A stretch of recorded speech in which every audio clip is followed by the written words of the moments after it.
ఉద్దేశం ఏంటంటే పరిసరాలన్నీ పరిశుభ్రంగా ఉంచుకోవాలి. మన ఇల్లు వాకిలు ఎంత పరిశుభ్రంగా ఉంచుకుంటామో ఇంటి చుట్టుపక్కల కూడా చెత్తా చెదారం నిల్వ ఉండకుండా, మురికి నీరు నిల్వ ఉండకుండా తగు చర్యలు తీసుకొని గ్రామ పంచాయతీ బండి వచ్చినప్పుడు ఇంట్లోపల ఇంటి ముందర తయారైన చెత్తా చెదారాన్ని గ్రామ పంచాయతీ బండికి ఇవ్వాలి. ఎందుకంటే ఇంటి ముందర చెత్త పేరుకపోయినా కానీ, మురికి నీరు నిల్వ ఉన్నా కానీ ఏమైందంటే దోమలు ఈగలు అనేది అభివృద్ధి ఎంతాయి.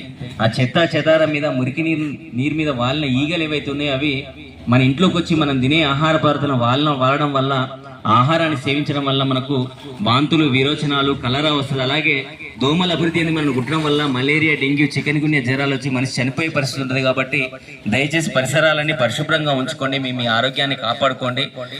ఇంకొక విషయం ఏంటంటే ఈ ఎండాకాలం కాబట్టి దయచేసి ఎవరికైనా జ్వరాలు వచ్చినా కానీ వెంటనే హాస్పిటల్ చూయించుకోండి. ఇవాళ తగ్గుతుంది, రేపు తగ్గుతుంది అని చెప్పి నిర్లక్ష్యం వహించకండి. ఎందుకంటే జ్వరాలంటే జ్వరాలు ఇవి తలకెక్కినట్లయితే మనిషి చనిపోయే పరిస్థితి ఉంది. కాబట్టి హాస్పిటల్లోకి లక్షలు ఖర్చు పెట్టే బదులు మనకు కొంచెం జ్వరం వచ్చినా కానీ ఏదైనా అయినా కానీ వెంటనే హాస్పిటల్ చూయించుకొని మీ ఆరోగ్యాన్ని కాపాడుకోండి. అలాగే ఇంటి చుట్టుపక్కల కూడా ఎక్కడ మురికి నీరు నిల్వ ఉన్నా కానీ దయచేసి బ్లీచింగ్ పౌడర్ మనమే ఒక 20 రూపాయలు పెడితే బ్లీచింగ్ పౌడర్ వస్తుంది. జగిత్యాల అయినప్పుడు తీసుకొచ్చుకొని ఖచ్చితంగా మురికి నీరు మీద చల్లితే మనకు దోమలు, ఈగల బెడద లేకుండా ఉంటుంది. కాబట్టి ఇంకొక విషయం ఏంటంటే ఆరు బయట మల విసర్జన చేయొద్దు. దయచేసి ప్రతి ఒక్కరు మరుగుదొడ్డి కట్టుకోవాలి. మరుగుదొడ్డి ఉన్నవాళ్ళు మరుగుదొడ్డిలోనే మల విసర్జన చేయాలి. ఆరు బయట డబ్బాలు పట్టుకుపోయే సంస్కృతి మానుకోవాలి. ఎందుకంటే మనకు ఆరోగ్యం ముఖ్యం. మన అందరం ఆరోగ్యంగా ఉంటేనే మన కుటుంబం గొప్పగా ఉంటుంది. కాబట్టి దయచేసి ప్రతి ఒక్కరి విషయాలని గమనించాల్సిందిగా కోరుతూ ఈ కార్యక్రమాన్ని ఉద్దేశించి మిత్రుడు రాజేంద్ర గణం లోపల ఒక మంచి పాట.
ఈగలు దోమలు వాళ్ళకుండా చర్యలనే చేపట్టాలమ్మా. ఇక రోగాలు రాకుండా మల్లారా, ఓ అయ్యల్లారా, జాగ్రత్తగా ఉండాలమ్మ తల్లుల్లారా.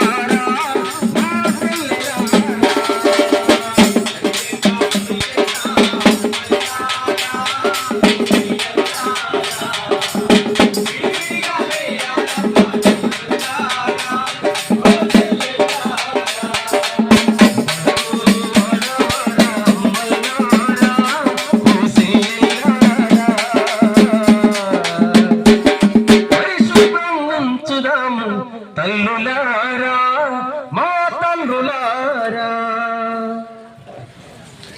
కాబట్టి అమ్మ దయచేసి ప్రతి ఒక్కరూ ఇంట్లోపల తయారైన చెత్త చెదారాన్ని గ్రామ పంచాయతీ బండికి ఇవ్వండి, మీ ఆరోగ్యాన్ని కాపాడుకోవాలని చెప్పి తెలియజేస్తూ ప్రతి ఒక్కరూ ఇంటి ముందరికి చెత్త బండి వాళ్ళు వచ్చినప్పుడు ఇంట్లోపల తయారైన చెత్త చెదారాన్ని దయచేసి వాళ్ళకి సహకరించి వాళ్ళకి ఇవ్వాలి, నిర్లక్ష్యం వహించొద్దు. ఎందుకంటే వాళ్ళందరూ పారిశుద్ధ్య కార్మికులందరూ మన ఆరోగ్యం కోసమే ఆలోచిస్తుంది కాబట్టి వాళ్ళందరికీ మనం కూడా తగిన గౌరవం ఇవ్వాలి. ఇంటి ముందర కూడా మురికాల లోపల చెత్త పేరుకపోయి ఉన్నా కానీ వాళ్ళకి తెలియజెప్పి ఆ మురికిని నిలవకుండా చూసుకోవాలని చెప్పి సందర్భంగా తెలియజేస్తూ, అలాగే దాదాపుగా గ్రామాల లోపల చాలా మంది పిల్లగాళ్ళు ఏం చేస్తుందంటే ఈ మాదక ద్రవ్యాలు, ఈ డ్రగ్స్ ఏదైతే ఉందో గంజాయి, నల్ల మందు, వీటికి వ్యసన పరులైపోయి వాళ్ళ జీవితాన్ని చిన్న భిన్నం చేసుకుంటున్నారు. చాలా మంది బండ్ల మీద ముగ్గురు స్పీడ్ గా వెళ్ళి ఏ లారీ కిందనో బస్ కిందనో పడి ఆ మత్తు లోపల చనిపోవడం జరుగుతుంది.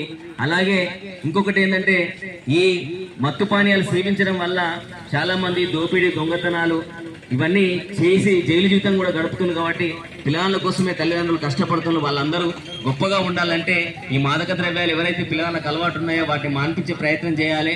మాదక ద్రవ్యాలు ఏవైనా కానీ ఎవరి దగ్గర ఉన్నా కానీ, లేకపోతే సాగు చేసినా, ఎవరైనా విక్రయించినట్టు తెలిసినా కానీ ఖచ్చితంగా పోలీసు వారికి తెలియజేసి మీ పిల్లల భవిష్యత్తును మీరు కాపాడుకోవాల్సిన బాధ్యత తల్లిదండ్రులుగా మీ అందరికీ ఉందని చెప్పి తెలియజేస్తూ ఈ కార్యక్రమం ఇక్కడ నిర్వహించడానికి సహకరించిన ప్రతి ఒక్కరికి పేరు పేరున కృతజ్ఞతలు తెలుపుతూ ముగిస్తున్నాం. Thank you.